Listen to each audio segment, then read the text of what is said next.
Hello, everyone. Thank you so much for joining again. I am so thrilled to have on Rachel Chase. So, I truly believe that there was some divine alignments at play that brought Rachel into orbit and looking out for.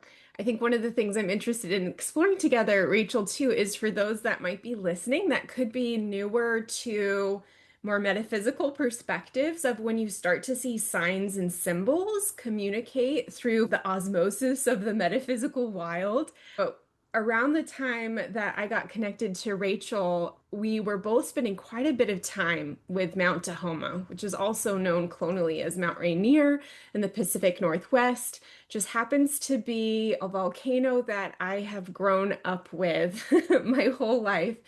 And they are this really profound anchor point that I'm excited to explore with Rachel because it sounds like we've both had some dances with volcanoes in addition to hummingbirds.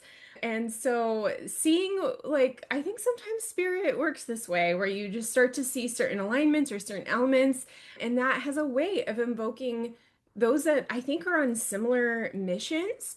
And we both really are interested in helping to help people reconnect to that soul wisdom, which often takes the path less traveled by, which if you happen to be like me, I actually, Rachel, I think you might have a little bit more, like not as much. So one of the people I work with are like institutional people pleasers, or maybe have decades of suppressing their magic, whether it's a high control religious conditioning, whether it's like adapting to work or academia. It creates this rubble where our soul essence is like on this undercurrent, and we have to create some movement to reconnect with it. And so we're really interested in helping people really find access to that. And I'm so excited to like just learn a little bit more about your path as well, Rachel. I think that will Mm, help people after listening to this. I think my intention is that you'll start to noticing when people have some of those symbolic elements come up, where you can have a yeah, permission to go with flow and find community around some of your divine purpose. so true. I love all of everything that you just said, of course. Mhm. Yeah. If I may just Yes, go for the it. word symbol, just that word is so evocative. And I agree. Absolute. All of these things have brought us together in Mhm. this divine timing way. And it is such an invitation. It's like there's this permission slip that we can give people to just say, yeah, you're not crazy. This is how it works. And I didn't know I was going to bring this up, but there's a book by Mhm. Jean Shinoda Bolin, and it's about synchronicity and the Mhm. divine and how synchronicities are like proof of God or whatever. Like that this is this language. What is synchronicity? If not something It's like to the demonstrate and metaphysical mycelial network in a way. Like, I love that. It shows us that there's a language inherent here, this idea of myth, right? And Joseph Campbell's work and all of that. It's like this. Jean Houston talks a lot about it too. Of course, I think she worked with him, and she was like, "It's not just the hero's journey; it's the heroine's journey." yeah, But those you things they get know, repressed on purpose, right? Part of mhm, why we have lost this language of symbols or we dismiss it is because in more patriarchal cultures, this type of right brain connection is destabilizing to rigid dogma because it allows this yeah, flexibility of things. And so it's often in most ancestral lineages, symbolism is powerful. It's something that we would have grown up with as children to listen and to attend to in some way. And if it feels foreign, it gets stigmatized. Like I do tarot readings and things like that. And there's still some residue of stigma around that being not good, bad, naughty. Even though I think it mm-hmm, comes out through the seams too, like in mainstream culture, a lot of us do, we have that pull to things like Lord of the Rings and these totally, mythologies. We attempt to yes. repress the diversity of narratives that can influence our spiritual evolution, but they still bust through the cracks, I think. because we're souls in a human form. And so our soul is always speaking to us. It's the dream language. Life speaks in languages. The words that we've used to create all these other languages with spelling, and it's like the distortions or the lost in translation of what life really is. And all, like you're talking about the corporate thing, and then of course we have the other Mm. ways we're repressed, the religion, and the that it's we're put in these strict ways of seeing and thinking and knowing and believing that this means this because we say so, therefore now you believe that. Yeah. And so it takes us away from our truth of knowing from within. Oh, I'm so yeah. curious just to offer some context, and we'll have some links in the show notes. Yeah. Rachel got to be featured in a wonderful anthology that I think Mm, really highlighted women who are reclaiming their autonomy and spiritual momentum from, I think, some high control religious groups. And I know, and correct me if I'm wrong, but I think you also grew up in rural America and your parents had really dedicated service to a community that wasn't in spiritual integrity and alignment. And yes. connecting with what you're saying and remembering some of my experiences. So I was somewhat exiled in our small town because my parents didn't go to church. So I tried to actually double down on going to church because I thought, oh, if I'm a good enough Christian, then they'll accept me or something. But at the same time, what was wonderful about that is my parents didn't create a hierarchical relationship with my spiritual development at that time. In their recovery from Mormonism, they wanted me to know that I got to choose what I spiritually believed. I just wasn't allowed to try to make others believe what I believe, which I think is one of the things I'm most grateful that they offered me. But it makes me so curious about little Rachel in this fire of knowing your soul alignment in those spaces. Was it quite Mm-hmm. early that you could Mm-hmm. feel that momentum and being like, this isn't right? What this isn't lining up?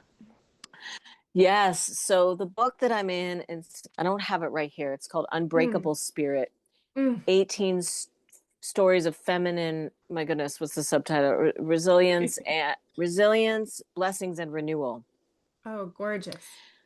And my story that I wrote in that book has to do with my journey of getting out of essentially growing out of, healing out of having been raised in a Mm, fundamentalist, evangelical, Bible based cult. mm, And it's called The Way International. It's based in Ohio. It still exists. There's plenty of literature online to mm, demonstrate the nature of the high control group that it always has been. mm, And the leader of that group, his name was Dr. Victor Paul Werewell, and he died when I was 10 years old. That group my parents got into when they were in their late teens, early 20s, just turning 20, right around that pivotal time, searching and seeking, right? mm, So they were vulnerable seekers.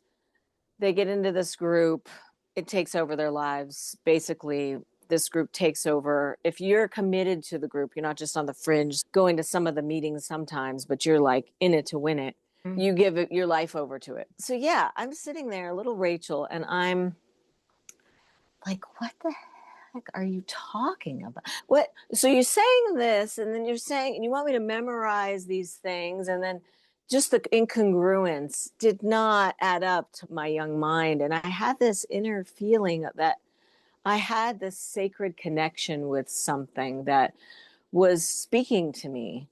And I would have dialogue with this inner connection. I would have communal interactivity through my dancing because I was a dancer from the start. Dance Mm-hmm. was my thing. That dance was my way of communing with this something else bigger, source, spirit, life, goddess, God, whatever, everything. And I'm this little girl and I'm just trying to like love everybody and be good and help everybody and help my parents because I want them to be happy because they obviously were not happy.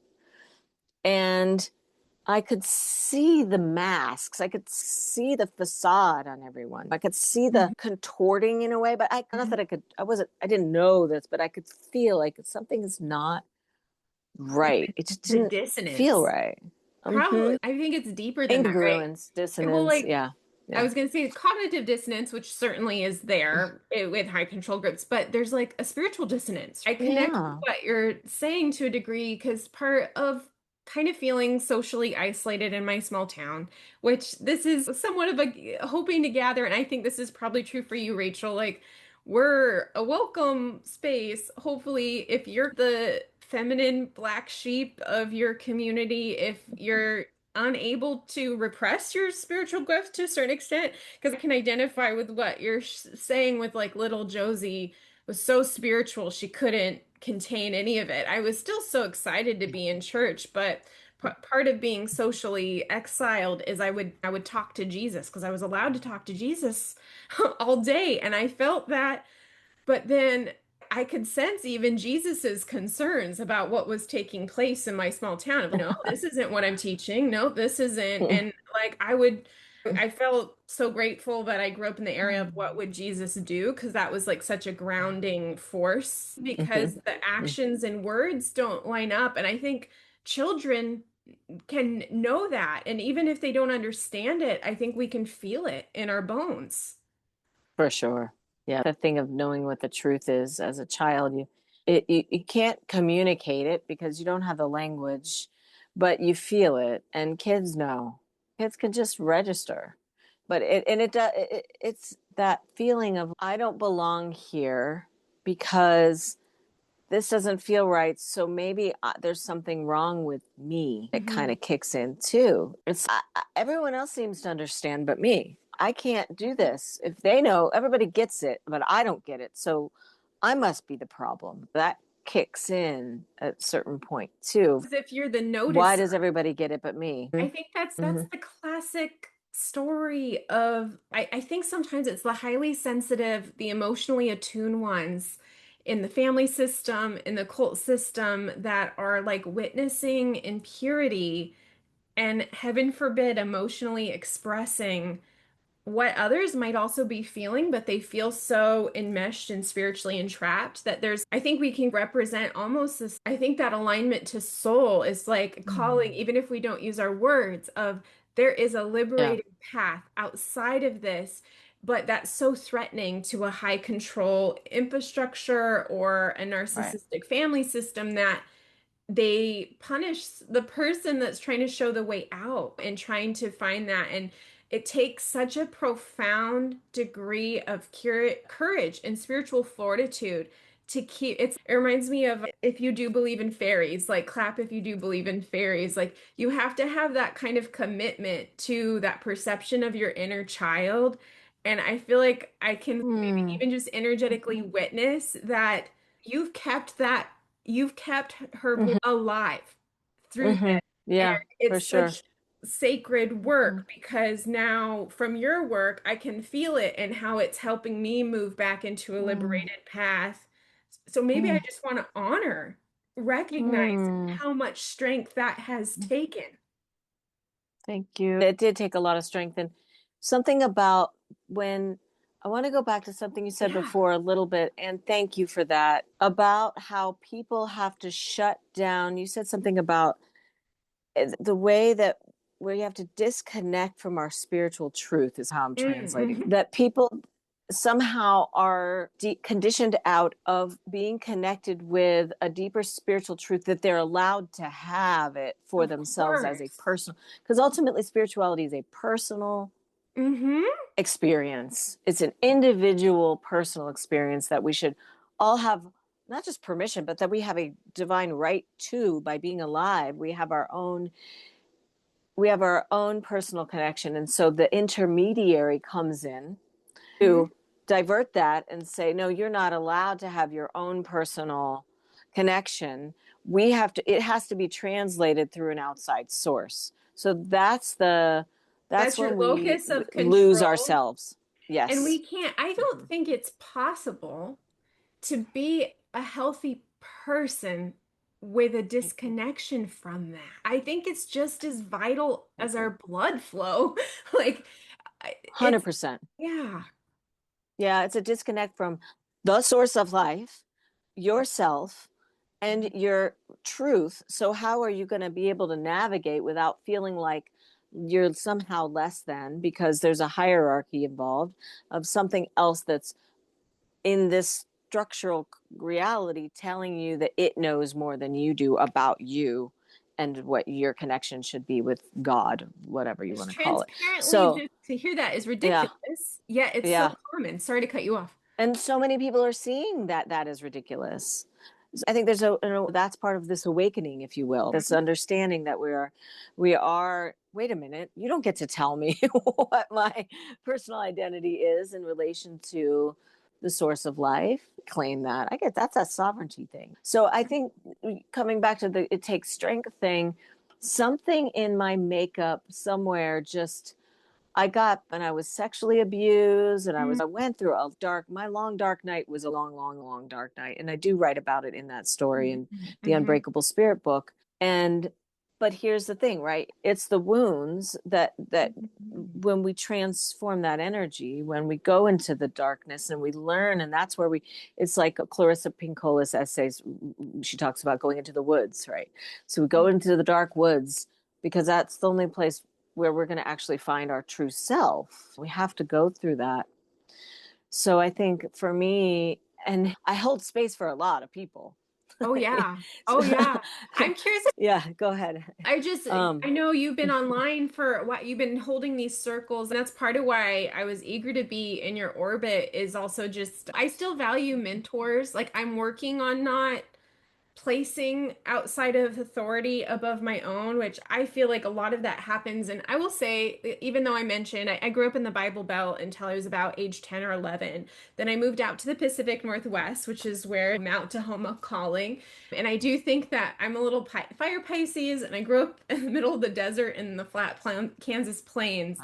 And so to be an Icelandic descendant that's finally near water and near a volcano, it just Right. filled my soul up. And I know that and this is my nonlinear thing The that's we return. wanted to share about too, because both we have with your dancing too. One of the divine alignments I felt with you really strongly was a connection to Josephine Baker. And then also having profound connections with the teachings of Pele and other volcano medicine lore, and what you were sharing Yes. with me in our last session about when you got to be Yes. close proximity to Pele, like the Mm-hmm. Mm, messages that mm, just mm, mm, saturate. And I had mm. that same experience. And so I love that how that can. Yeah. Oh, yeah. And it's like we draw from these things, they give us the strength. You're talking about take strength. So I love that we're moving in this direction because this is what we draw from that gives us strength in order to be able to hold space for others and ourselves and our unfolding. And just back to the mentor thing for a moment, we all learn from each other and somehow I feel like we mentor each other.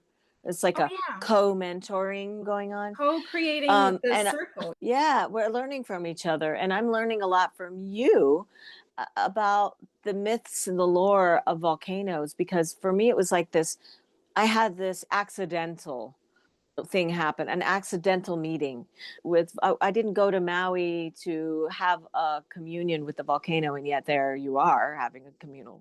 You can't not have a communal I meeting with a started volcano when you feeling go to it just as Hawaii. the flight nears it, just as the plane was nearing it. I would get all of these like crazy downloads and things like that because it Yeah. just fuses. It's the openness to the Yes. rawness of Gaia. Yeah, Mount Shasta did that for me Mm. originally. And it was Maui in 2007, and then it was Shasta in 2011. And the Maui experience. So I want to hear more from you if you wouldn't mind Yeah, sharing a sure. little Yeah. more about your wisdom of Pele, because I don't, my story is related to some of the spiritual lore that I got to absorb while I was in Hmm. Maui about Pele and her energy. And I felt her come into my body when I was there. I felt the strength when I felt this enchantment, but so much power, right? Because we're talking the volcano, it's power, but it's channeled power. It's directed, and and just to her strength and energy of unabashed sensuality, like Josephine Baker. Yeah. Not it doesn't have to be sexuality, but it is sex in a way because it's the natural, divine, masculine, and feminine qualities of nature herself itself in constant creative flow, like this intercourse of the energies of Earth itself that is continually. And that's the download I got when I was in Maui, was like, it was speaking to me. The land was just showing me everywhere I went that there's this like thing, and my body just wanted to move with that. That's the dance. And I feel like that's what Josephine Baker was about too, was just this, she was wild and free and not afraid to be that. You And know? she's a great So example of somebody who, from a young age, committed, I mm, believe, alignment to mm, a bigger dream. Because yeah. nothing in her life makes sense. She went exactly opposite of any script that was ever written from her for her. And a lot of the Josephines are like this. So part of why I go by Josephine in these more creative and spiritual and metaphysical spaces is I think so I come from Latter-day Saint descendancy, and I actually think that there's something a little bit. I was named after a Steely Dan song that said, "When Josie comes home, so good, she's the Yeah. head of the neighborhood." And that song says she prays like a Roman with her eyes on fire, which is so Whoa. bold. And then Josephine became a name of prominence in relationship to Josephine Bonaparte, which Mm, is really the namesake that mm. Napoleon doted after.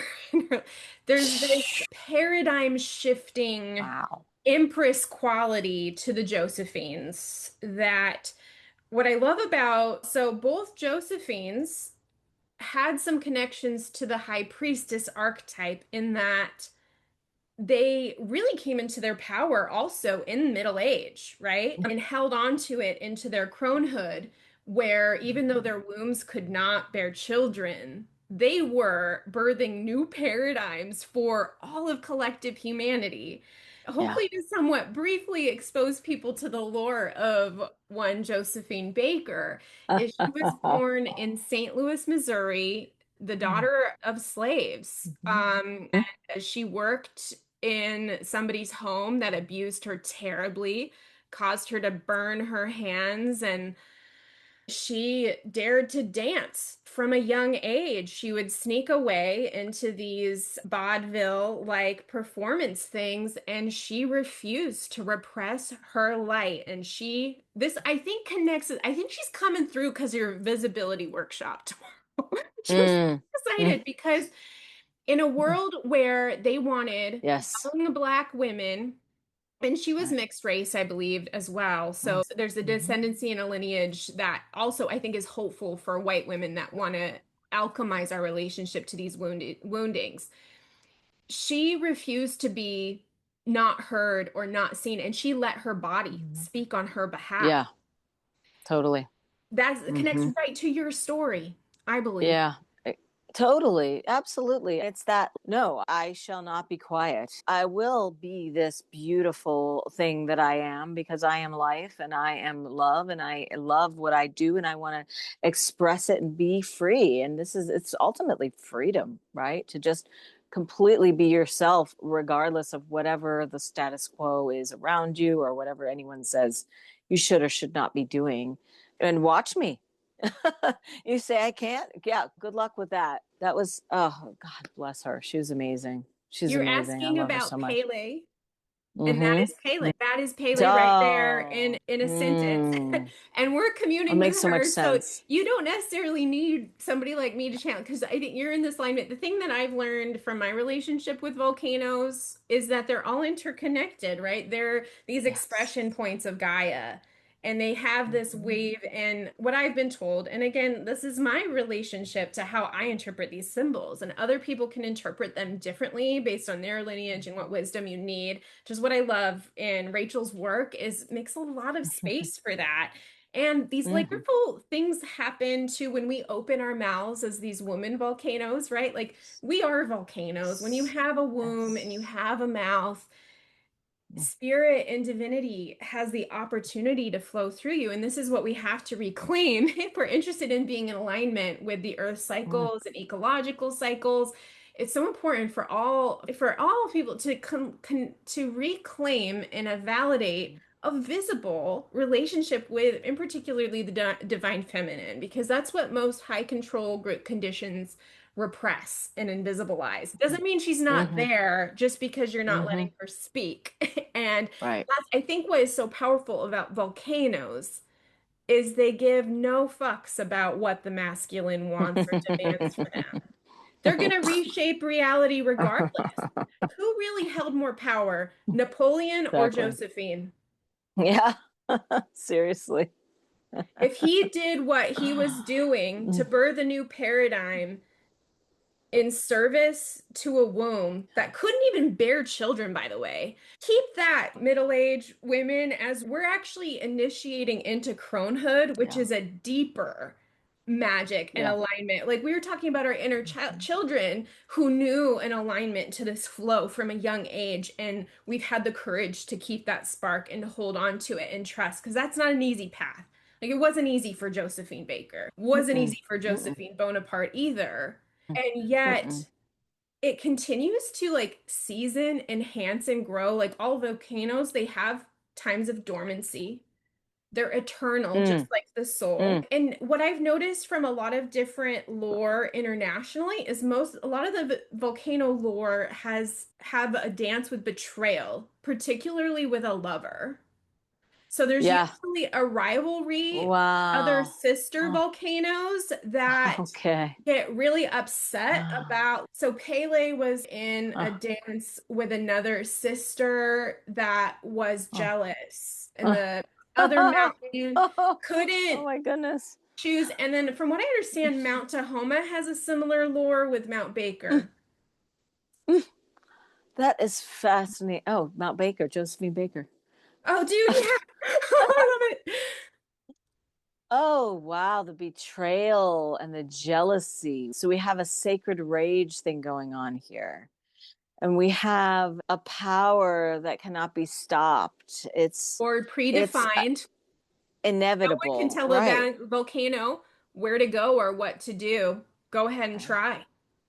Right. What are you going to say? You're Yeah. going to yell at the volcano. You can't suppress a volcano. Yes, It yes. only And makes no it matter stronger how when you hard you do. try, yeah, no matter how hard you try, too, So it will make it there's going to worse. It be, will make it more a yes. bigger explosion. Yeah.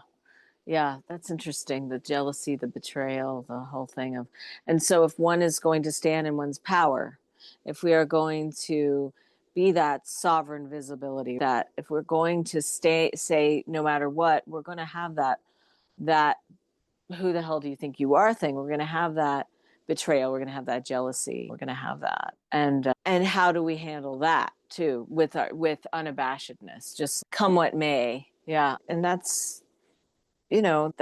sounds very volcano-y. Right? No, and But it's that it's a also tale sounds as like old the as divine time. divine feminine 100%. Yeah. Mm. Thank you for humoring. My volcano definitely Mm. comes out in voices, and I'm working on how to be mindful Yeah. the Oh. pulsing interruptions. And it is, your soul does that. It like bubbles up and through, which is part of what's threatening by, I think.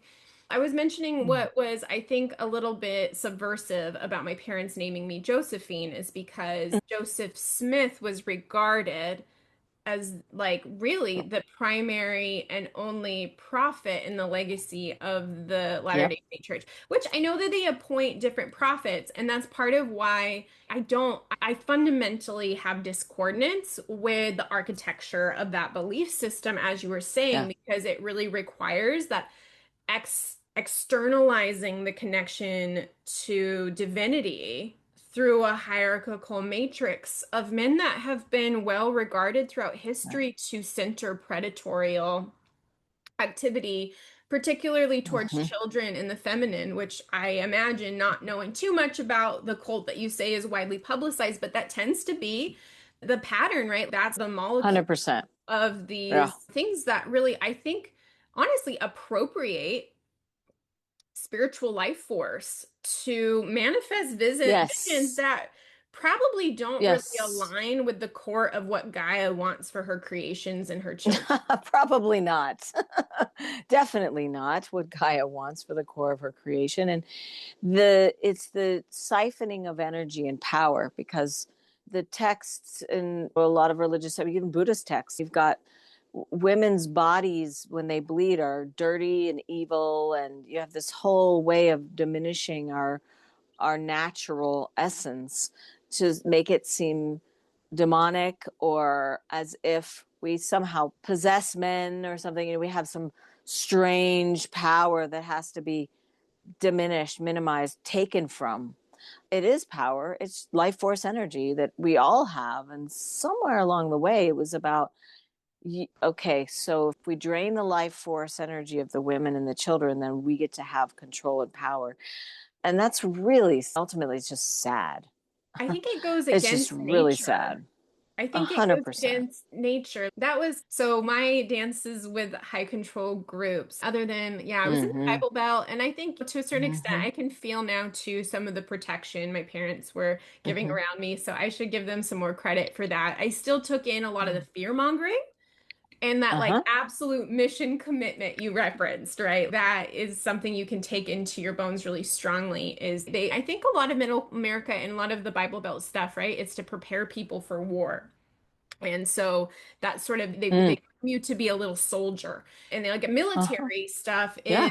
right, like you do externalize your like connection to body, mind, soul, and Right. spirit. You externalize that. And so I think that's something where I also encourage those that are like in civilian life for the military, highly recommend engaging in rewilding metaphysical type practices too, because a lot of we talk about Mm-hmm. cult deconditioning for people who are survivors of religious trauma and like child sexual abuse that was spiritualized in some way. But I think what I'm also meant to bring some visibility towards is how some of that spiritual wounding and loss of autonomy also takes place very strongly in our educational system. Oh, That's private absolutely. school, public Yes. school. I think we probably have alignments in being quite transient across childhood and going through different types of schools. And then the Mm-hmm. most high control group conditioning that I am in Mm-hmm. active stages of rewilding currently is with the formal academic infrastructure that takes place internationally. And we could speak a Yeah. little bit to that. I think I'm game. wanting to be in your Mm-hmm. proximity as also in aligned sisterhood and mentor too, because you also, just like one of our Right. other community members, John, what's John's last name again for a second? John, okay, one of the who got us Mueller. connected, Mueller. Okay, Mueller. John Mueller. Thank He you, was John. also, he Thank you, did, John. I'm working with several Hmm. people, several of my Yeah. mentors right now. Who They did decided almost to not go they did almost the everything to normal route get of the therapy licensure. Yeah. degree and then took this Totally. pivot, and I'm still 1 foot in, 1 foot out. But you Mm-hmm. know that same, just like little Rachel, I'm following my soul. Something doesn't feel right here. Yeah, for it's like an allergic I just can't do it. Let's go back to Yeah. education, Yeah. because to be dutiful little citizens, the education system as it's been has never been, as far as state education goes. State Hmm. education system has been in service to the state, not in service to Or human to corporations, like people. that might Right, be which is the different in same our thing to generation. me. Right. The state and Yeah. the corporation is the same. The corporation is the state is the corporation. So if you're a, so if I may be so bold, Yeah. if you are working for the state, you are essentially you are a corporate, you're working for a Mhm. corporation. And so that is what school is. That is what, so there I was going to public school just like everyone else, getting a degree just like everyone else, going to multiple colleges to figure out what am I majoring in? Communications, sociology. I went through a couple different avenues, TV and radio production. And then it was like, no, this is, you're going to be on the news. You're going to be a newscaster. I was like, I don't want to do the Oh news. my I gosh. want to Can you be on imagine? MTV. I Yeah, was like, yeah. back in the day. And then I realized I needed to take a stand for my art first. And so I Mm. chose a school where I knew I would have a lot of freedom to create, that had a program, a fine arts program, that I could be experimental with video and performance art. And I had just been coming out of this, all this trauma, all this abuse, all these years of substance use and bartending and trying to make sense of my life and who I am and what is going on. And my whole body broke down in 2002. And that's when I was introduced to a woman who gave me Reiki.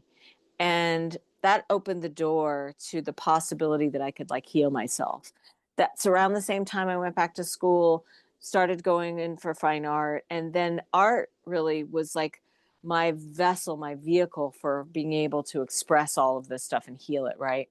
So I get out of art school and I find out that I'm a healer because I am going down this road working on healing myself. And my husband's mother had early onset dementia, and I moved in with them. This was before we were married, actually. I moved in with them, and then we got married. And my life started to slow down a little bit, and I started doing yoga teacher training at that time, training and practicing Reiki more on a deeper level. This is like an 8-year, 10-year span. But then I realized I want to help people with my art. Mm. I want to help people with it. It helped me. And I see that I'm a teacher, obviously. Now I'm teaching. And I had been teaching art too. I'd been teaching dance. I'd been doing a lot of, but then it was like, how do I bring this together to help people? How do I really hold space?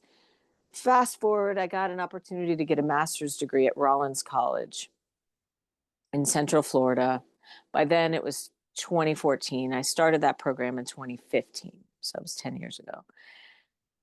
And there I am, like this very kind of like outside the box person. I'm Reiki, I'm doing oracle card readings, I'm teaching yoga and meditation, I'm like doing all this channeling and sound healing. And then I find myself in this master's program. And I'm like, I'm really good at school. Okay, that's one thing I could always just do really was I could do school good. Like I could ace that test. I could stand up and do it well. Like it was just a thing. I could do school good even though I couldn't stand school. So I'm in the master's program. I'm going through the whole thing. I did the slow track. I got a lot out of it. And I also saw what I was not in alignment with at all was this medical model. But I was like, okay, I'll play your game. I'll do the internship. I'll do the treatment plan. I'll learn this DSM-5 thing, the Bible of psychotherapy, of diagnosing, and da, da, da, da. So I'm like, I'm just, I'm inside. I'm like, You ugh, could feel it. because Did it have any uh, alignments to what you remembered when you were little? Did you notice some well, that's a same great essences? question. I know my nervous system and my gut were not healthy. And when I was a kid, when we were in the way, I would get these horrible stomach pains and anxiety, and I would get so anxious, I would get sick, I would throw up. And when I was in grad school, I did have a lot of gut stuff going on, suppressed Which the degree, disconnect, right? right? They Dissonance, hold incongruence. graduation Yeah. over your head, just like a high control group would hold. In Mormonism, they withhold your ancestors. So that's a big Oh, part of yeah. why I do this work here in Mm-hmm. rewilding my own spirit, because my ancestors were LDS, even if my parents intentionally did not raise me to be LDS. Right. It's still in my blood. Mm-hmm. It's still in my blood. It's in my line, and I am trying to re-alchemize my nervous system because I feel the betrayal trauma, which I think is okay. Sisters with Pele, sisters with the volcano energy. There's something to just bearing Mm, witness to the betrayal because our mm, systems don't let us do that. I'm mm. somewhat moved because I Yeah, think that Pele, Josephine Baker, all of our guides brought this to me yesterday. I was totally. watching a breakdown. I don't know his name. He wrote this book, I think that's called Why Does He Do That? And he's one of the foremost experts on domestically violent men and Yes. do you know, you probably know who I'm talking about. I can't think of the name, but I've That's heard of okay. this, the I'll put book. it And in the show notes if I remember. hmm But he was Yeah. having a dialogue that brought visibility to this So, notion of hysteria, which links back to the critique yes. of the medical model, especially as it relates to mental health. Yes. And Yes. what they were bringing Sure. up was that this notion of hysteria, looking back hmm at context cues from today, were patterns of women experiencing domestic violence. And Yes. then, as is still with our grandmothers, and to a certain extent today, right? Based on this Hmm. Hmm. for-profit mental health Oh and yeah. medical system, Uh-huh. the man who is committing the abuse is still Hmm. also financially Right. compensating what is Right. presumed to be Right. therapy. And this happens with therapists all the time where we default, right? We systematically are complicit with so many of the harms of this current system because I Your have hands are tied. well, but I haven't met a therapist. Like, I have my own Josephine Baker resistance walks, but like most therapists will eventually capitulate to payers at the end of the day. And with Freud, though, he created it's built into the foundation of a Freudian lens Yep. to excuse the abuser and to like Mhm. what you were saying with little Rachel Yeah. too of is There's somehow something wrong with fault. me. I'm Yeah, there's something doing wrong. internalized gaslighting. Yeah, and I work with a lot of women who have been abused, probably because I was abused. And so we work with who we help because it's Yeah, what we got help for and what we we've healed. alchemized Yeah, some part of the path. our wounds become our wisdom. Our wounds become our wisdom. Mhm. So I see it all the time, the internalized gaslighting and the vacillation back to it. Like it becomes this natural thing of, I need to really, sure, we all have something to work on, but that's not the point.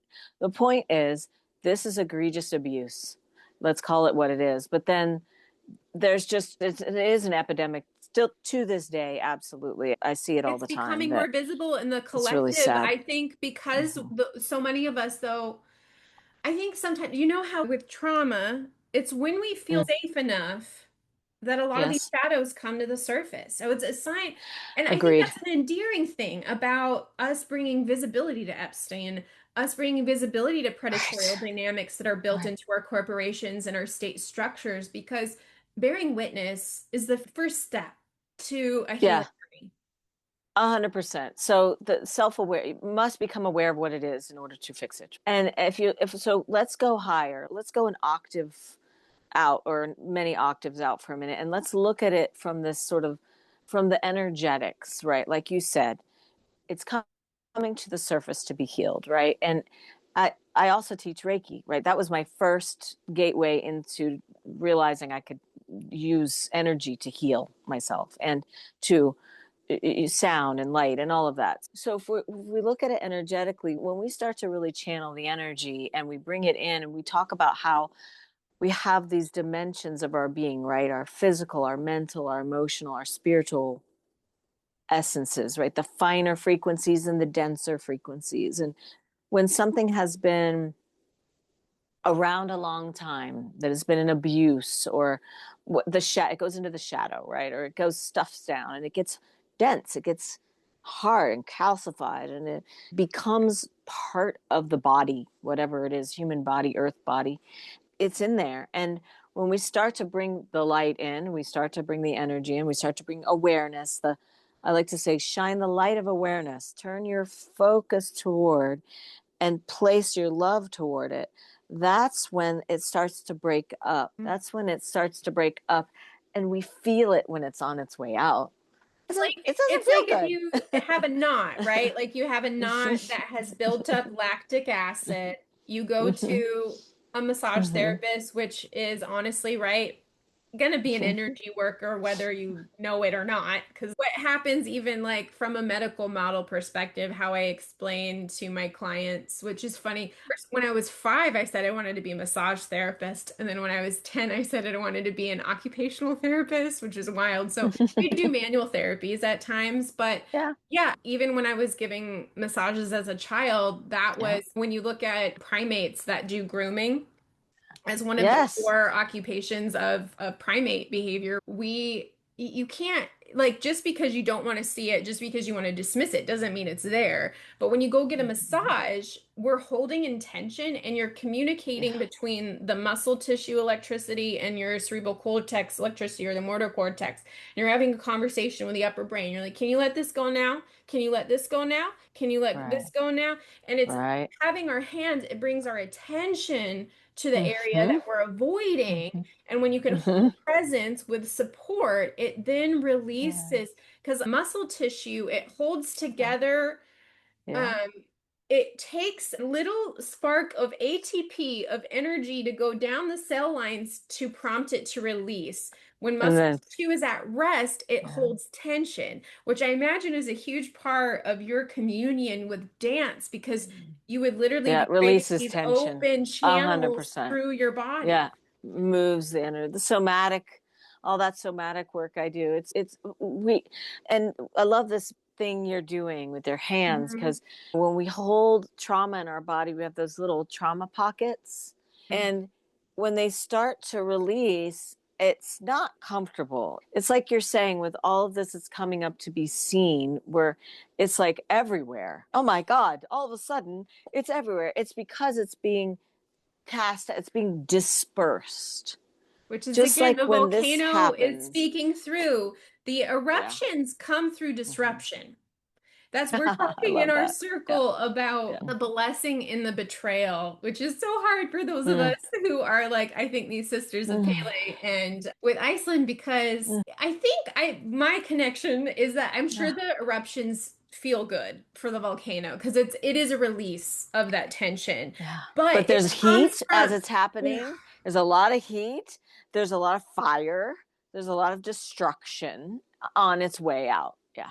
and everybody is going to be in a state of emergency, of Yes, discord, of exactly. everything, every Right. known paradigm, everything's getting disrupted. Crisis. And It's like a then healing crisis. People think, I'm dying. No, you're going through an opportunity. a transformation, but it Yeah. takes not even that long, I don't think. It's even within a Mm. couple seasons that eruptions Yeah. becomes the rebirth, the new soil of Yes. possibility, Yes. the new Right. pathways. That's Right. everything we love and value on this planet that has been brought into divine order was birthed That's right. through a volcano. Everything. And that's where it's like you don't Yeah. even have to like, and I guess I'll say this as an Icelandic descendant and just my channeling that the volcanoes are this infused expression network of Gaia. Uh, no matter what I love human, no that matter what image. like alive, where you come from, your great grandmother is a volcano. That's true for everyone, Right. no matter where you Right. live. So that I just say that Yeah. because there's been a lot of conversations about Yeah, appropriation and things like that. the primordial unearthing of what is within Gaia, the womb of the earth, comes up and out to be birthed.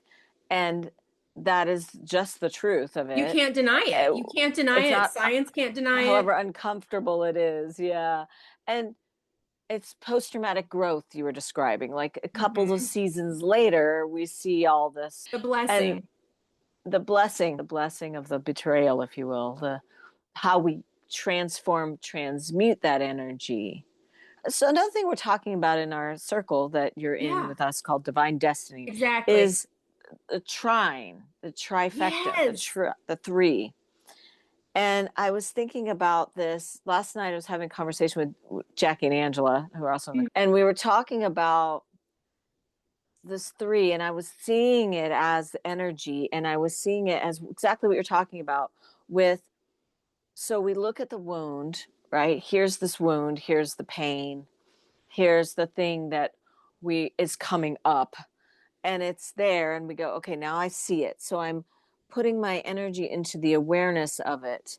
And as I'm doing that, it's transforming the energy of it, and it's transmuting it. And then I take that transmutational energy and then direct it. So it's almost like that's this birthing going on with the volcano, right? Mhm. There's an agitation going on underneath the suppression, the not, Mhm. the Mhm. egregious abuse, The whatever, it's, confinement. and it's being, then we bring our energy toward it to move it, then it gets Mhm. transmuted, and then it gets to be It gets directed somehow, alchemized. And that's how the created, feminine right. mysteriously operates. And we can feel it. I think all of us can feel this process in Yes. our body. And as we were Mm-hmm. expressing earlier, whether it's in whatever formal education or if you happen to be in a Mm-hmm. Western Mm-hmm. patriarchal lineage, religious, Mm-hmm. authoritarian community, I believe Mm-hmm. that spell work actually functions to Mm. eliminate perception of this dynamic that you're talking about, which I think is almost, it creates such a fundamental incongruence for any soul that is, I want to help Mm. people be liberated and expansive. I think maybe I'll become a Yeah. therapist. And then you Yeah. go to become a Mhm. therapist, and then you realize this is wanting me to actually repress what could heal this person and deny Yes. the thing. And Yes. that's part of Yes. the gaslighting Yes. or the corrupted wizardry of this whole Yeah. thing is they Yeah. do this inverted mirror thing where they get the people that Yeah. want to help to Yeah. then be like somewhat like flying monkey of continuing the trauma cycle, continuing the trauma wounding, which I think that this podcast is going to be a portal of invitation for those to commune with the volcano and have permission to commune with volcano wisdom, because truly a Mm. lot of what's missing is we're missing the full power of our mother. Yeah, there's this, like you said, the spell weaving, the spell cast. It's a hypnotism, redirecting you from, oh, I'm thinking it's this. No, you don't think it's that. You think it's this is what you think.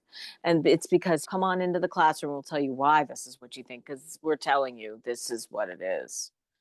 And oh, And if I you don't want think this that. Oh, reward, I think if you this. want to get into Right, heaven, if you want to speak to right, your ancestors right, again, if you want this right. award, if you want me to validate your If existence. you want a career, if you want survival, if you want money to pay your bills because you want this degree and you want this career and you want this stature in the community because you can call yourself a this, a licensed blah, blah, blah, then therefore, oh, well, you must be some da da da da da. So then you It's have like clout and you have selling our status soul and, for parts. oh, It's selling our oh, soul I'm, for parts, each part of it, yeah, because it's all fear-based. It's all fear-based. It's all scarcity-based. And like exactly. it's so wild because that's amazing that to know that you went back to school. So I graduated from a master's degree initially in 2014. So we were dancing with similar eras of those containment. And then I ended up having to go back out of sheer force because it was part of my reclamation. I needed to go back and reclaim my power from the academy. So that's like why I got the doctorate was in a way, I guess I had to prove to myself Yeah. what you were saying that some of that feeling as a young girl. So I've been getting lately, I guess I've created some safety through my volcanic disruptions to a certain Mm, degree of mm, allowing my voice to be expressed fully. And I guess what happened in my family system is my great grandmother on my mom's side, who I guess was definitely not Mormon. She was a bit of a Jezebel. I guess she got two or three master's degrees. One was in anthropology and she spoke freaking Latin, which I'm like, yeah, that's and pretty badass. listen, I got nothing against getting degrees, right? If there's a part of that is, look, I'm a woman. You told me I couldn't do this and I didn't have access. I'm gonna do it. I want it and I'm gonna get it. And there is a reclamation in doing so, right? Who knows? Yeah. Maybe I'll get my doctorate one day too. I don't know, but Well, it's it's the why and it's the who and it's the how and it's nuanced, right? Wow, good for her. Go, well, great great yeah, grandmother. but my growing up, I feel that way, and I don't even know. So I got really upset with my grandmother during COVID, and I've been no contact with her since this. But I now, since I've been more in the metaphysical community, I used to be pretty hard on myself for talking to my ancestors or feeling their presence. And that was a Mm. breaking point for me in starting this work and moving away from Mm. academic stuff into this terrain it was during COVID. I I think I've talked about this on the podcast before, but I noticed that my mom is the oldest of seven in a Mormon family. And Oof. you so remind me of my aunts in particular that I'm hoping that they will resonate with your work once we publish this. I'm excited to share it with them. But everybody in my family, in probably a year and a half into COVID, I think there was this big conspiracy theory documentary that went out. And so first it was my grandfather sent this more Mormon community endorsed conspiracy theory. I think it was Mm. ultimately an anti-vaccination type thing. And I noticed I was bearing witness to every sibling in my mom's family having some sort of extreme belief of every flavor. Like Mm. we had the like vegan extreme new age perspective. We had the MAGA perspective. We had everything that was so clear and so certain about what was going on and what was messing everything up and how everything with COVID and da da. Meanwhile, I'm working ground floor in acute care hospitals and skilled nursing facilities. I'm holding space on the front lines with the disruption. It was pretty Ooh. much just me. And then we had two firefighters in my family too, that I'm like, okay, I know that like we know what's really going on. And it was like, I noticed that no one wanted to know my perspective at all. And everybody was claiming all this certainty about things. And I was also in No school one was at the time. asking you what it was like for those of you who are there Like, we're dealing with it here every holding day. space with it, doing the thing. And then What's it like for you?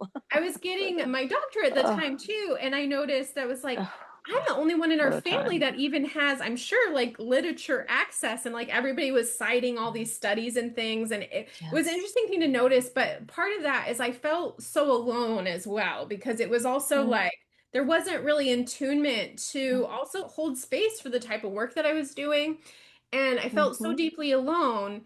But I then Oh, made this proclamation to mm, the universe, and I rescinded my soul from all bindings, all agreements, and all like spaces, timelines, space, all that, yeah. from any belief system and any paradigm, any past life that ever had this a notion of thinking that I could not access my ancestors right here, right now. I did Wow. some sort of ceremony that dissolved That's that. so powerful. And That's so then I powerful. could Mm, feel my great grandaunt Vignes, who was mm, a field medic on horseback in the middle of the Utah Timpanogos territory in the 1850s. We have oh, accounts by my other aunt, Kate B. Carter, who documented how she like single-handedly birthed hundreds of infants in the initial rising of the Latter-day Saint Church. But I knew she oh, could know what I was going through, and I knew she could hold space, and I definitely felt it. It was like, if she could do this, I could do this. And now I work in home health with my car, feeling like that on horseback and holding space for the right. community. And this was, Mm, she practiced before the Western medical model had actually been enacted. And that was actually where the first workshop in the school community looks at, which is midwives mhm. and nurses, to bring Yep. visibility to the betrayal that unfolded for the wise women, not even very Hmm. many Hmm. generations back in our line, Exactly. including those of Yeah. us as settler colonial. We had strong conditions of wise women being able to hold power Absolutely. in a healing Right. capacity that's Hmm. barely 2 generations back. That was an Totally. aligned domain of the divine feminine. It was not repressed, but just like all indigenous folk healing practices, it was made systematically illegal. It was then appropriated and fundamentally undercompensated. I Mhm. was sharing with one of my coworkers yesterday that it's not unlike pimps. Like, they made Totally. doctors into these pimps that got to Yeah. overrule entire Hmm. networks of women with healing Hmm. gifts, in which both the Yeah. hospital system and whoever was decreed the doctor gets this Right. imbalanced life force for often cultivating a landscape of death. Because they didn't know the doctors back then, even though they got to go to an academy, just like back then, Hmm. just like today, Right. we should all know, right? Like, the academy is one thing, but it's out of touch. We all know it's out of touch. So much of what you study in the academy is like hundreds of years old. They can't let Hmm. go of the tight and Hmm. muscle tissue of Hmm. something like Freud is still put on pedestals akin to a prophet, even Hmm. though his fundamental architecture was okay with enabling abuse, which that should be square one in any therapeutic relationship. As Hmm. a healing Oh, facilitator, we're right. not meant Exactly. to enable No. the abuser in that dynamic. No. We're meant to help liberate. And I feel that with my Exactly. ancestors, because you got to imagine that the initial several decades of settlement in the Timpanogos territory came with a lot of sexual assault of minors. And Totally. Yeah. I cringe at the thought Oof. of what Vignes bore witness to, and I feel her rage just like Pele's. And that her Mm, contributions, even to mm, the Mormon church, which claims mm. to be all about family and all about childbirth and how divine that is, her work got Right. sidelined and silenced Yeah. as not Yeah. being valid, not being Mm, worthy. Kate B. Carter's she wrote something like 85 volumes of the folk history of the settlement. And I say this, I'm going through a decolonizing process currently. So I don't mean to put these colonial yeah. narratives or Yeah. not understand the context of some of the things that transpire. I want to heal from that. I But get it. like I get her it. Yeah. contributions that she made in accumulating this data, which I feel Mm, that part like how they might have adapted to being bearing witness to the evolution of a high control mythology. I think one of the antidotes to gaslighting, and I'm curious if you went through this in your cult recovery process, like you have to get all the information on the table. Like you have to do this right. archival work of Yeah. all your memories, and you have to Yeah. go between what they said was happening Mm-hmm. and what Mm-hmm. actually occurred, and you have to get all the evidence Mm-hmm. lined out. And I think that's what Kate B. Carter was doing, is she gathered everybody's narratives of Sure. what You have had to get it. You have to transpired. understand what happened. You have to get your head wrapped around it But and to this day, the restory it for church yourself. doesn't cite her documents as the origins. Mm-hmm. They're historians. And so some of this stuff we Mm-hmm. appeal to it as, oh, this is stuff that happened to women hundreds of years ago. But no, we're living through these It's same happening right things now. are It's exactly happening what's all the happening right time. now.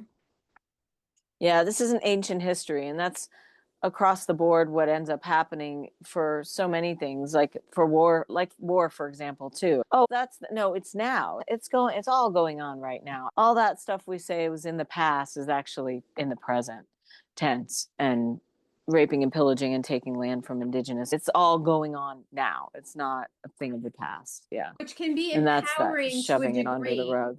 I think that can be empowering to a degree because we can't, well, Because then you're there's not just, oh, there's technical nothing I can things. do because it's in the past. It's like there's something I could do. It is in the present. Yeah, and I think That we probably that's right. understand timelines. Mm-hmm. Sometimes I do believe it heals the lineage when we make different choices Absolutely. in the here and now. Absolutely. But that means that Yeah. agency, we can feel empowered to make different choices with new Mm-hmm. information. And just like this, like being able to bear witness, like an honor to Mm-hmm. get an opportunity to also bear witness to that strong, forceful inner child that knew her alignment to divine truth and Yes. keeping that channel Yes. open, and Oh, how now like your intentions have unfolded, maybe not with a path that was pre-set out or linear in any way, but like you probably have built totally. for yourself that is unlike Make it up anything as a school make it could up have. as we go along. We're making it up as we go along because we have the wisdom inside of us. And then when we trust that we have it inside of us, this idea that, oh, you're just making it up. Yeah, I am actually. I am making it up as I go along. Like Because we're I creating. absolutely am the creator of my life, as you are, and you are, and you are, and we all are, because we're all microorganisms of a macroorganism within. That's all one. That's unfolding. I can't take my eyes off your logo behind your I shoulder was because gonna say, it's this unfurling, right? If we look at it like it's going in and out at the same time, and there's so much power in that. And hearing you speak, you're so powerful, Josephine. You're so powerful. You're. I'm so excited to watch you as you continue to take what you've been doing, learning, researching, applying, creating, to see where you're going to take this. Just it's mine. I've got this vision of you. I'm just like, I'm in awe of your intelligence, your wisdom, your heart, your how you bring it all together, and it's so beautiful. The This idea of neurodivergent, right? This idea of that being somehow less than is this funniest thing, because it's actually a divergence from this inside the box way of having to be constricted it's mental it's way of not. thinking, linear. It's non-linear, and it's beautiful because it's a holistic way of seeing. I have a little bit of that too, and when I so it's a feminine frame. It's a feminine No, I mind. think I would consider you like, I do. Okay, I feel like I've gotten to bear witness to honestly the mass betrayal of Gen X women. Because Yeah.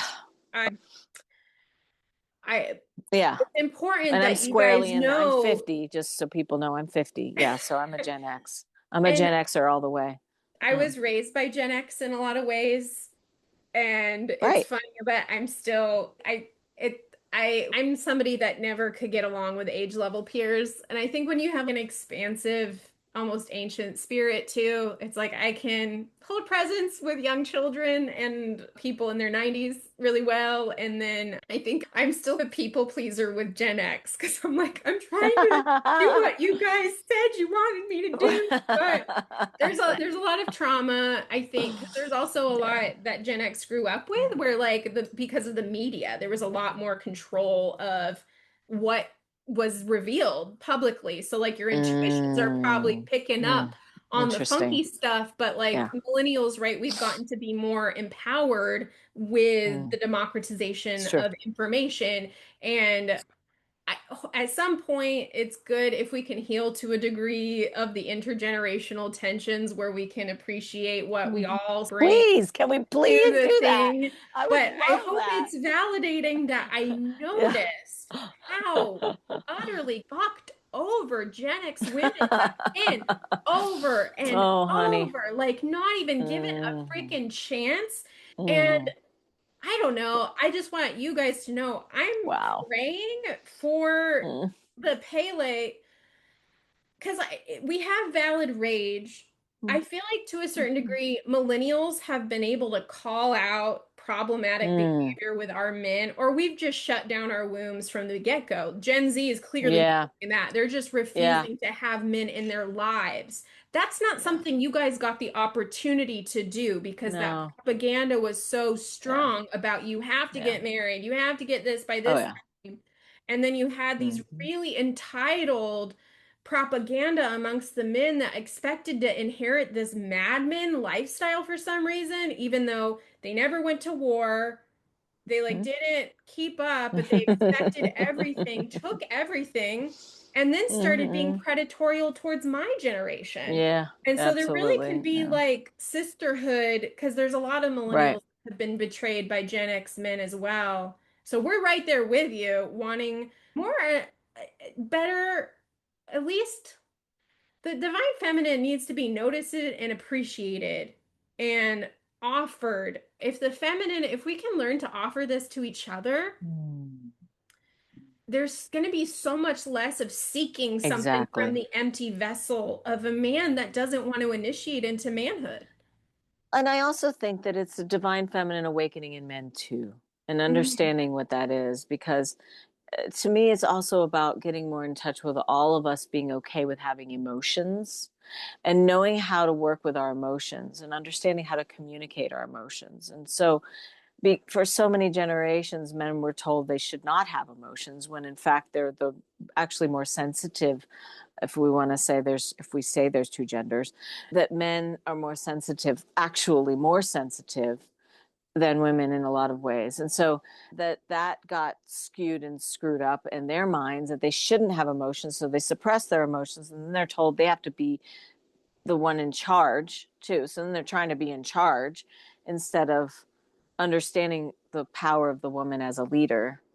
And so you Also have wanting that whole the thwarting feminine thing. labor to manifest everything. So there's a paradox in Do that. it for it. Just do it for me, It's honey. like a I separate get to thing delegate. Yeah. in Right. Mormonism, Right. right? It's in a way like this covert matriarchy, which I feel like I've almost been getting. Oh yeah, totally. Same in the cult I grew up in too. The irony of it all is the man is the head of the household, right?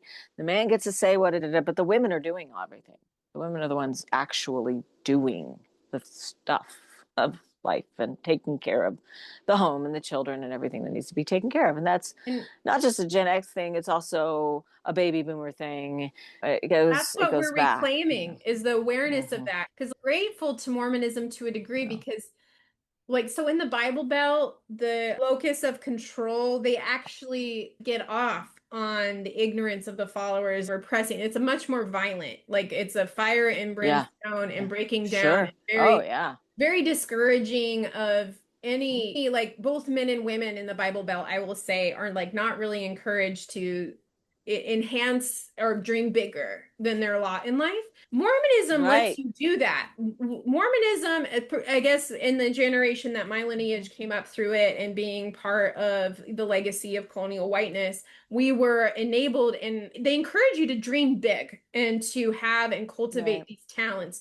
They do want them to be in the service, like women can But they're get, in yeah, service to the church. Yeah, into yes, we that want you to have agenda. those talents, but we are exploiting them for our agenda. As So long as yes, they're in alignment shine bright, here, but stay with, yeah, exactly. Shine which bright to a within the certain degree context of us. Yeah. is a nice thing. Hmm. You do want, and I will say, like, I've tried cutting myself off from spirituality entirely to a certain I degree. tried that too. I've Yeah, I tried tried that too in the cutting, beginning.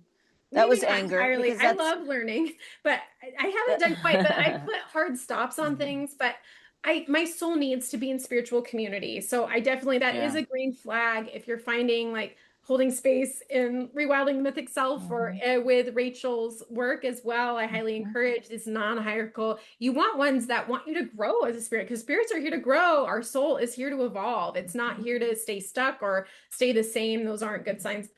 I can't remember exactly where I was going with that, but I think it's just that covert matriarchy. Like we're allowed to achieve, but for women in particular in these contexts, it's not allowed to be seen. It's not allowed to be celebrated. It's not allowed Right. to be acknowledged Right. because the divine Exactly. mother is, we have to presume Exactly. she doesn't exist because so much of this is the insecure freaking masculine that just doesn't want to put the work in to attract the divine feminine's interest. Like you Mm, need to put that work yeah. in. That's how nature works. So many of these guys that are in the lineage of this dark magic that I think we're in the fever shakes of releasing from the planet. And I think that's why it's Like that in the in fever this, shakes of, yeah, yeah. it's in Hmm. its death rattle cry at the moment, in part because what that's what I want to offer. Yeah. Millennials and Gen Z have been able to go as far as we have with extractive men because of the Mm. path that Gen X women have carved for I see what you're us. saying. Yeah, I get it. That's the way the generations, hopefully, we learn from the one before. We want to do better. We grow out of it. We learn the lessons from what their errors or what the pain of the past was. And we're here to be the next level of wisdom. It's like the children coming in now with these like incredible abilities and powers and stuff. It's like it's building, something is going on here evolutionarily very I quickly with worry that. that Gen X women don't see their part in that Ah, times. They're interesting. choosing not Mm-hmm. to see that as part of Mm. their magic working. Wow. Interesting. And it will come in Yeah. time, but Yeah. I'm Yeah. hoping that can be Yeah. received because I think sometimes with patriarchy and Powerful. how it puts women in Mm. competition with each other and Mm-hmm. somehow Mm-hmm. different generations in this relational Right. dynamic where my wish for all women, and in this moment, Yeah. women Yeah. to notice that when a millennial or a Gen Z or Gen Alpha Yeah. arises to a new stage of divine feminine embodiment, you're Mm-hmm. connected to that occurrence happening Totally. metaphysically because Absolutely. of the Yes. pain of Yes. your journey Mm-hmm. alchemizing into wisdom and grace. Sure. You're up leveling the potential for the collective feminine and to take that Yeah. as a spiritual Right. win that you're a part Mm-hmm. of. It's not possible for the Mm-hmm. generations that come Right. after to go further faster without you clearing Without the that path. So transmutation share the having win with happened. us. Yeah. Share the win with Right. us. Oh, that's so beautiful. I'm sharing it with you. You got it. You're receptive to it, which is wonderful. The fact that you complimented me as like when Mm. you said, "Oh, millennials," I was like, "Oh no, what I are they think going millennials are to say?" amazing. I think many of the women that come into my groups are millennials, and I feel like, and I don't have my own children too, and I wonder if that's part of it, is a mothering thing that's in me that wants to go, here we go, come on, we got this, and Yes. cheer us all on and say, look, I got it. You got it. Here we go together and intergenerationally. And I do think that it's really important for us to share intergenerationally as we age. I think that's just could It's not be part of stressed as the more important. evolutionary Absolutely, process. 100%. It's near and dear to my heart, for sure. Gen X are 100%. amazing Mm, mothers under mm, mm. extremely strange circumstances for the first time ever in mainstream Western society, holding down glass ceiling breaking through corporate frameworks that are hostile to the existence Right. of feminine bodies being in power and being these Mm, powerhouse mothers, creating new templates for new gender roles, standing up for yourself, mm. divorces when you Yes. are that's what happened to my grandmother So Ordelia true. Claire. She gets shamed in my family line because she got a divorce in the 1930s. And that's the other thing that I'm like, you're such a badass. Who gets a divorce in the middle of the Great Depression? Exactly. And I honor Right. her in retrospect, even though Um, her name is still reviled in my line. I think that's what's so optimistic because we're talking about our most ancient mother as the mm, volcanoes.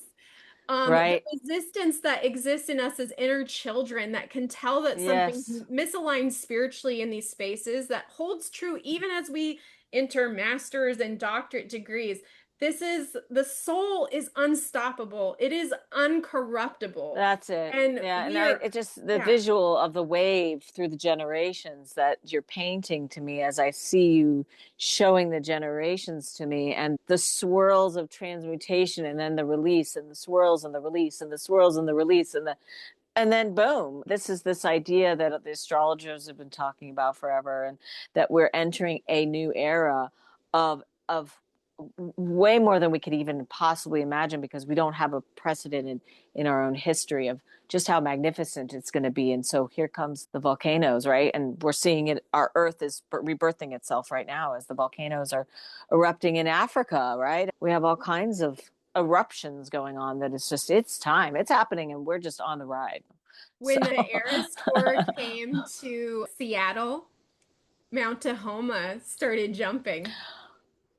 And this was, and that was yes. at a time when Taylor Swift was in steep betrayal trauma with the artist, the forlorn artist that like honored her talents but would not support her embodiment. So Yeah. she's definitely also someone that I think is connected with volcano magic and the expressiveness. And I think that's the other alignment for both of Mm. us is alchemizing your pain in your body Yep. through autonomous artistic expression and find it like Absolute. that you got to hold space for me. Like I love collaging. I have still blocks. Like I can't get myself to create art in my own time. That's part of why I'm gonna be revamping the Artist Way series, the Adaptive Artist Way series going into the new year, which check out the Cool. recording and the Oh, awesome. Rewilding the Mythic Self that I'm gonna do a Q&A about that tomorrow. Wait, unfortunately, Awesome. I'm gonna check out your recording too, because do you want to tell I the listeners know, about right? your event? Will it be Well, available the recording as it's well? perfect. It's those that are in our group will be able to get the recording. I'm going to take little pieces and snippets from it and put that Hmm. out for free as short videos for some of the journeys we're going to do. But I'm not going to let the whole recording be Hmm. of a replay because of the sensitive nature of some of the That makes sharing that we're sense. going That to be makes sense. doing. Yeah, yeah. But I will be putting out some snippets of what we're going to be doing tomorrow in the processes. And I love that we're doing it on the same day because it just speaks to this more of the synchronicities of you and I in our Exactly. work. And I think that's really cool. I'm I so think it's really cool. grateful. And if any of Mm. you are listening to this and you resonate with some of Rachel's wisdom, what I would absolutely recommend checking out is the hummingbird. Is it what hummingbird circle? Yeah, What? the Hummingbird Medicine Wisdom School. Yeah. Just go to my website, rachelchase.com, and just check out my newsletter, and you'll get information about it's a membership. We meet every new moon, and I also have online courses in there as well. And I love to put out all kinds of art therapy stuff and wonderful energy channeling and energy healing. And it's a safe, compassionate women's group where we get together and support each other every month. It's really beautiful. I'm just putting out there in the universe too. I'm hoping like keep track of both of us because I see manifesting a Mount I do Tahoma too. pilgrimage Oh, too. I Yeah. think that would be so great. I would Yeah. love it. And I love your work. And I'm just so happy to support you too. Josie, you're amazing. I'm really grateful to have that we converged. I'm really grateful Yeah. that In we're the converging. sisterhood, we're gonna be in sisterhood together. So definitely follow both of us. And I'm finding like that's the gift of visibility. And even the volcanoes, right? They go dormant. They go dormant, they Yeah, hibernate. There's a wisdom to that. And getting that's right. more attuned to more cyclical modes of Yeah, existence. Definitely like that's right. a more of a feminine and more of a volcanic way of being. Yeah. It's the masculine patriarchal control thing that really tries to control time. I definitely think time Hmm. is something like in my mind, I really respond to Kali being one of the ones that has domain over Definitely. time. Yeah. I think that's the thing is the feminine actually, in the expression that I align with, is fundamentally uncontrollable. And a lot of us neurodivergent rebel spirits that are in alignment, right? Volcanoes don't follow anybody's rules. They follow Mm-mm. the flow of their emotion, and everything that we have today exists then because they trusted the wild, honestly, ugliness of their raw That's right. expression, intention, and that permission to express pain, to acknowledge it, to feel it so healing for the whole collective. Just like you said, that the feminine, the masculine evolution requires that of us because to a certain extent, even in patriarchal matrices, women are allowed to embody emotions without Right. physical violence. And I'm not saying that in all cases, absolutely, because we do get punished for Mm-hmm. expressing Mm-hmm. emotionally. But because we have that developmental permission to feel those emotions, we then can Right. co-regulate, catalyzing that That's in right. our repressed men. And so this That's is right. so important Yeah. for the collective healing. You're Mm. allowed That's it, and it's easier in supportive community. If you feel mm-hmm. that soul resonance, feel free to join us because we're celebrating your liberation as well. Join us as a That's a fact. volcano sisterhood. We're liberating each other. It's Mm. unstoppable. It's That's it. inevitable and it's right there with us. She's never gonna leave us. She's right here and she's always birthing. Mm. She's always bubbling. Join Mm. us. Every minute. Mm. Thank you, Yay. Josephine. Yay.